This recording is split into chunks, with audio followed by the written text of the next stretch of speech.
முருகா.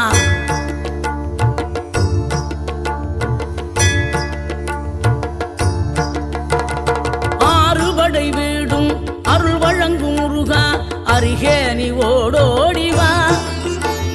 மூவிரண்டு முகம் சொலிக்க ஆறிரண்டு கரங்களுடன் ஆதரவு தர ஓடிவா.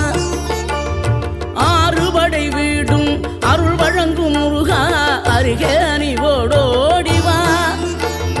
மூவிரண்டு முகம் சொலிக்க ஆறிரண்டு கரங்களுடன் ஆதரவு தர ஓடிவா. ஈசன் மகனே என்னை காக்க இங்க உனையன்றி வேறாரையா. நெஞ்சார நான் நினைக்க பஞ்சாமிர்தம் கொடுக்கும் ஒரு தெய்வம் நீதானையா, ஒரு தெய்வம்